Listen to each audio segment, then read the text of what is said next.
시청자 여러분 안녕하십니까? 한 주간 지역을 달구었던 가장 핫한 뉴스를 정리하는 인천 뉴스콕 시간입니다.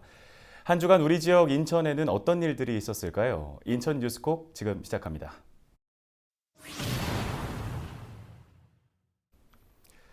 네, 먼저 부평구 다목적 체육관 이야기를 해보겠습니다. 그동안 체육관이 위법하게 위탁 운영돼 왔는데요. 특히 부평구는 감사를 통해서 문제를 확인하고도 어떤 영문인지 눈을 감았습니다. 부평구 의회가 문제를 제기하자 부평구는 잘못을 시인했습니다. 이재필 기자가 취재했는데요. 먼저 리포트 보고 오시죠. 부평구 시설관리공단은 지난 2016년 4월 수의 계약을 맺고 부평구 생활체육회에게 부평구 다목적 실내체육관의 운영을 맡겼습니다. 하지만 같은 해 5월 진행된 부평구 감사관실의 정기감사에서 이 수의 계약에 문제가 확인됩니다. 관련법상 해당 사업은 수의 계약이 아닌 공개 입찰로 진행했어야 옳았다는 겁니다.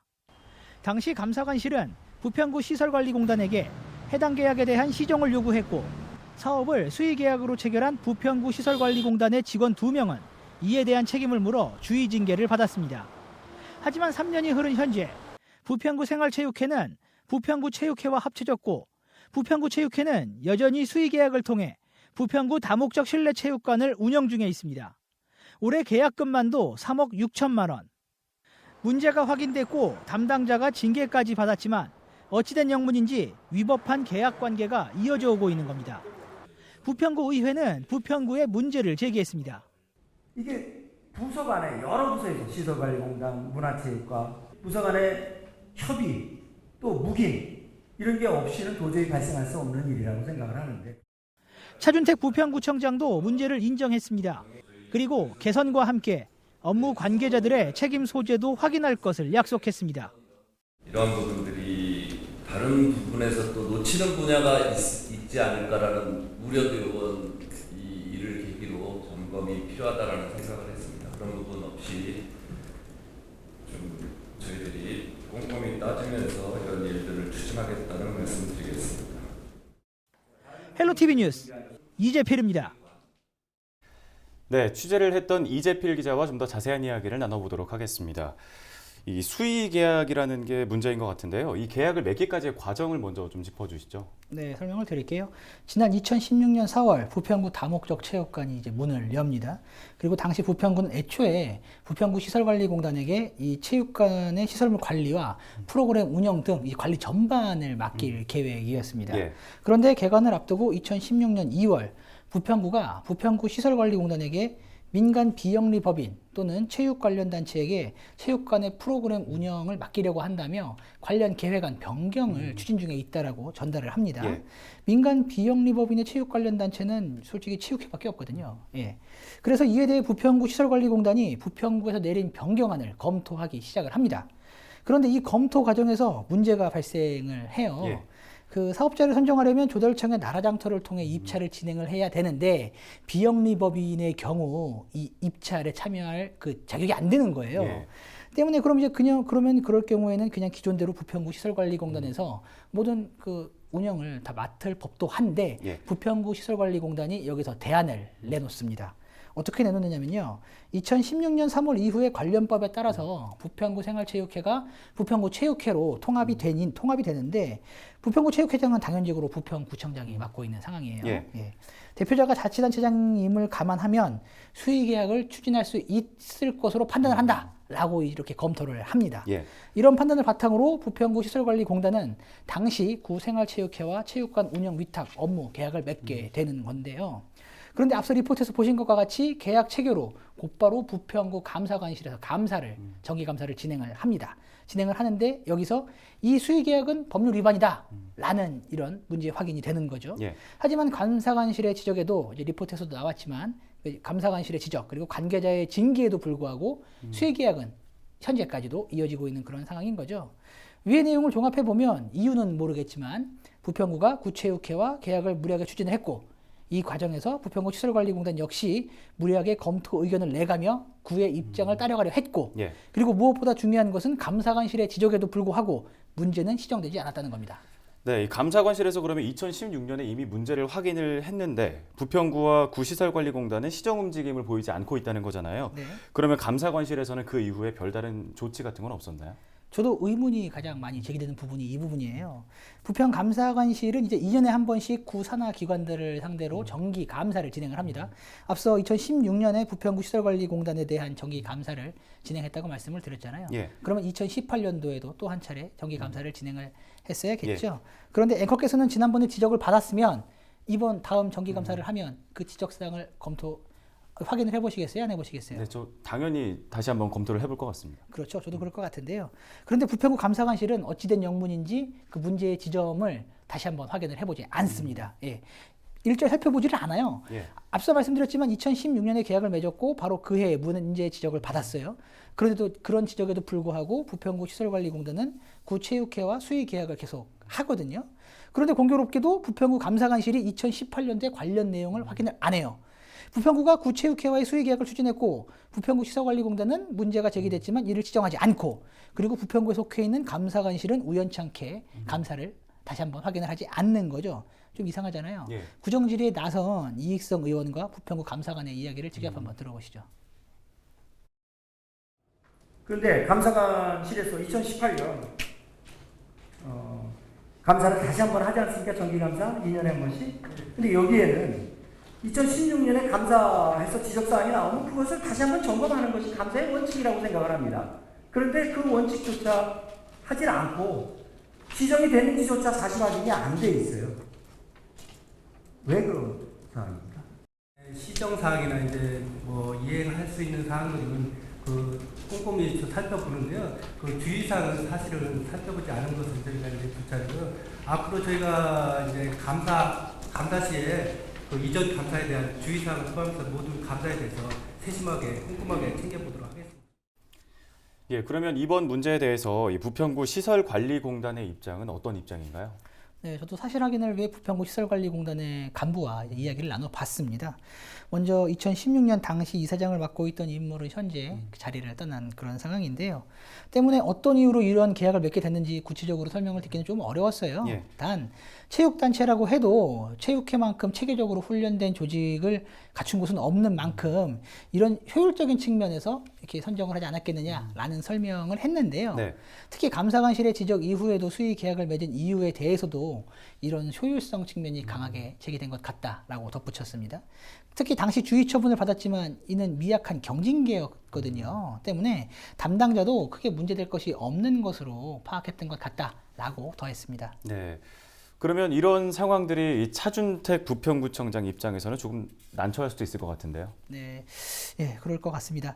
근데 문제가 불거진 게 지난 2016년이에요. 홍미영 부평구청장 재임 당시거든요. 예. 차준택 부평구청장은 지난해 7월에 취임을 했죠. 예. 이번 구정 질의에서도 그 내용 확인이 필요하다고 차준택 구청장은 이야기를 했습니다. 관련 내용을 보고받지 못했던 사안인 것 같아요. 네. 그런데 앞서 여러 의혹들을 전해드렸지만 연관성을 놓고 봤을 때 차준택 부평구청장과 연관성을 찾기는 조금 힘들어 보이거든요. 예. 때문에 구정 질의에 나선 그 이익성 의원도 질문의 수위를 낮춘 것으로 좀 확인이 되고 있습니다. 네, 알겠습니다. 이 정확한 사실 확인 그리고 책임을 약속한 만큼 부평구의 빠른 대응을 저희도 기대를 해보도록 하겠습니다. 다음 소식입니다. 성소수자들이 꾸미는 퀴어 문화축제가 지난달 31일 인천 부평 도심 한가운데에서 열렸습니다. 지난해에는 찬반 단체 간의 충돌로 축제가 무산된 바 있는데요. 이번에는 다행히 큰 충돌 없이 행사가 끝났습니다. 이정화 기자와 김진재 기자가 현장 취재했는데요. 먼저 리포트 보고 오시죠. 인천에서 두 번째로 열리는 퀴어 문화축제에 나와 있습니다. 성소수자들은 이 자리에서 인권과 다양한 정체성에 대해서 알리게 되는데요. 지난해 한 차례 중단된 적이 있었던 이 퀴어 문화축제에서 오늘은 어떤 목소리가 울려 퍼지게 될까요? 부평역 광장 한가운데 알록달록한 무지개가 등장했습니다. 7빛깔 무지개색처럼 서로 다양성을 존중하자는 바람입니다. 우리가 에이드를 옮긴다 이런 말을 좀 자제해 주시고 또 이해는 안 가시겠지만 상처가 가는 말을 좀 안 하게 해주시면 좋겠습니다. 나답게 살고자 하는 사람들의 인 것뿐이니까 좀 더 마음을 열고 생각을 열고 동료 시민으로 받아들여 줄 수 있는 퀴어 축제 행사장 주변에는 퀴어 축제를 반대하는 집회도 열렸습니다. 동성애를 반대하는 목소리도 있다는 것을 알리기 위해 퀴어 축제 반대 측이 동시에 마련한 겁니다. 이 사회에서 올바른 성윤리에 대해서 바르게 세워나가기를 원하는 입장에서 일반 시민들 또 자라나는 다음 세대들에게 이런 부분이 좋지 않은 영향을 주기 때문에 그런 부분을 감안하셔서 진행하셨으면 좋겠습니다. 축제에 참가한 성소수자와 시민은 경찰 추산 500여 명. 경찰은 지난해 첫 번째 인천 퀴어 축제가 찬반 단체 간 현장 충돌로 무산된 일 때문에 올해 행사장 인근에 경비 인력을 늘려 배치하고 행진 구간 안전 펜스까지 설치했습니다. 다행히 퀴어 축제 당일 현장에는 찬반 단체 간 참여자들의 언성이 오갔을 뿐 큰 충돌 사태는 발생하지 않았습니다. 헬로티비 뉴스 이정합니다. 네, 이번에 인천에서 두 번째로 열리는 행사였는데 이번에는 충돌이 없이 마무리가 된 것 같습니다. 현장 분위기는 어땠나요? 다행히 큰 마찰은 없었고요. 퀴어 축제가 이날 오전 11시부터 시작이 됐거든요. 예. 그래서 현장에서는 이제 퀴어 축제 지지자들이 남의 시선을 의식하지 않고 리포트에서 보셨겠지만 무지개 빛깔 옷도 입고 예. 그렇게 자유롭게 자신의 성 정체성 표현하면서 분위기를 즐겼습니다. 또 이 성소수자뿐만 아니라 이 성소수자 부모 모임 그리고 인권단체까지 해서 이 성소수자들을 지지하는 분들도 많이 보였는데요. 네. 반면에 퀴어 축제가 열린 이 북광장 바로 맞은편에서는 이 종교단체가 이 반대 집회를 또 열었습니다. 이들은 동성애가 사회 통념에 반한다면서 강하게 반발을 했었는데요. 퀴어 축제에 참여하려는 사람들은 또 이게 어쩔 수 없이 현장에 들어가려면은 예. 이 반대 집회 현장을 뚫고 지나갔어야 되는데 예. 또 이 때문에 현장에서 또 작은 마찰도 있었습니다. 하지만 다행히 단발로 끝났고요. 이런 과정에는 무엇보다 경찰의 역할이 좀 중요했다고 볼 수가 있습니다. 예. 이 경찰이 물리적 마찰을 우려해서 이 퀴어 축제 주변에 또 차벽을 세웠습니다. 또 이 경찰 병력만 2,300명이 현장에 동원이 됐는데 이런 노력 덕분에 다행히 이날 행사는 큰 마찰 없이 끝났습니다. 네. 한편 지난해에 열렸던 1회 축제는 파행으로 끝났었잖아요. 네, 맞습니다. 지난해 9월이었죠. 이 동인천 광장에서 열렸었는데요. 이 성소수자들이 제1회 인천 퀴어 문화 축제를 추진을 했습니다. 그런데 이 기독교 단체나 이 반대 단체들이 현장에서 강하게 그때 반발을 했었거든요.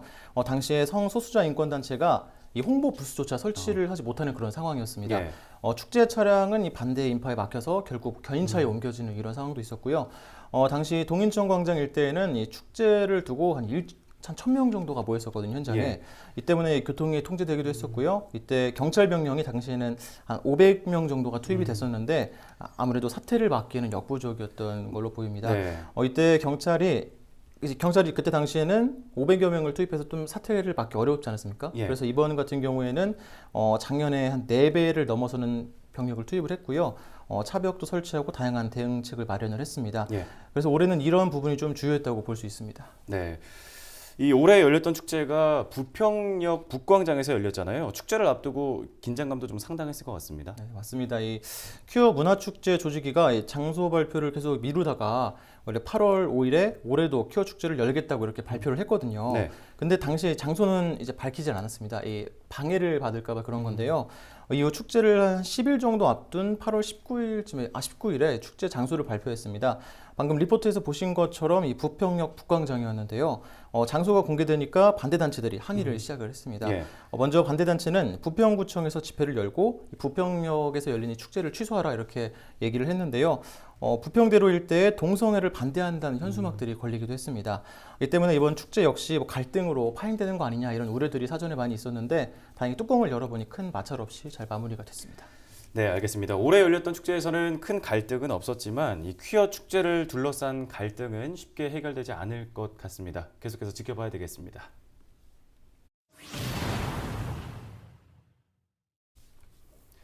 네, 계양구의 수건 중에 하나 바로 서운 일반산업단지 조성인데요.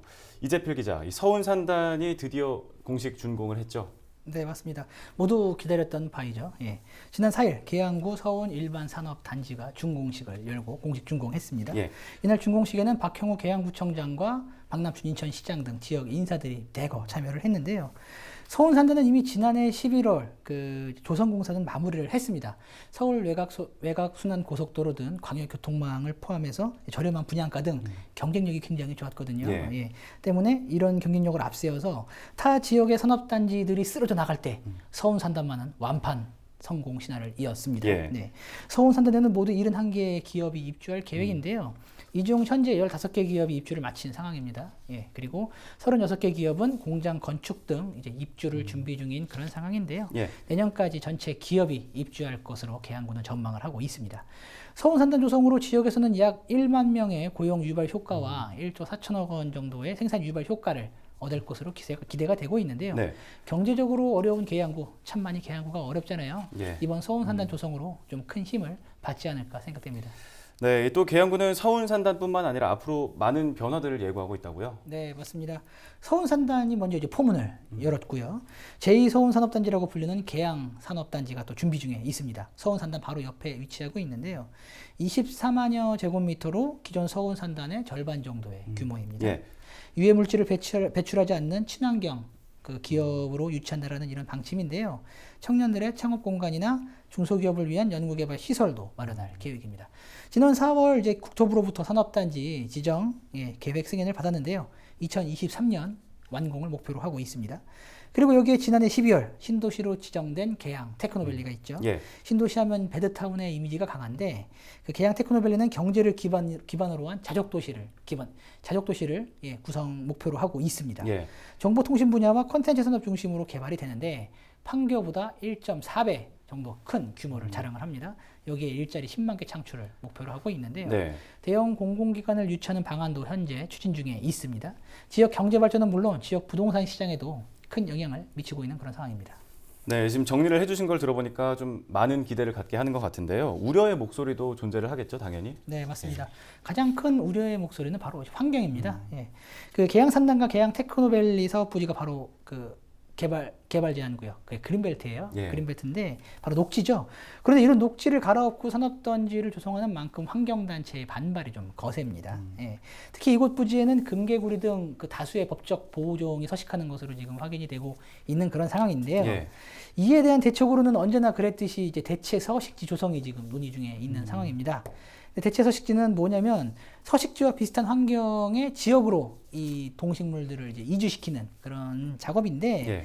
지금까지 대체 서식지로 동식물들을 이주시킨 다음에 이 동식물들이 제대로 잘 자라고 있는지 모니터링 된 바가 없습니다. 역사가 없어요. 네. 그러다 보니까 동물들이 잘 정착해 살고 있는지 이제 그 누구도 모른다는 겁니다. 그러니까 사업이 진행될 때 동안만 이주만 시키면 땡이라는 어떤 이런 부분들이 좀 강했다는 거죠. 예. 환경단체가 강하게 반발하고 있는 이유도 바로 이 때문이거든요. 여기에 사업부지에서 농사를 지으며 살아가는 주민들 역시 이곳을 떠나면 먹고 살 방법이 없다 라면서 굉장히 강하게 하소연을 하고 있는 그런 상황인데요. 현재 이 문제는 정부와 구가 해법을 논의 중에 있는 그런 상황입니다. 개발의 이면에는 당연히 그 다양한 갈등들이 따라다니는데요. 이런 문제를 얼마나 슬기롭게 푸느냐가 이 갈등을 해소할 그 관건일 것 같습니다. 네, 개발에 따른 이익도 있겠지만 환경 문제 그리고 지역 농민들 문제들도 걸려 있는데요. 아무쪼록 모두가 좀 납득할 수 있을 만한 좋은 결과가 나오길 기대해 보도록 하겠습니다. 한 주간의 핫 이슈로 마련한 인천 뉴스콕. 오늘 저희가 준비한 소식은 여기까지입니다. 앞으로도 지역 주요 현안은 물론 숨겨진 소식들을 더욱 심도 있게 콕콕 짚어드리도록 하겠습니다.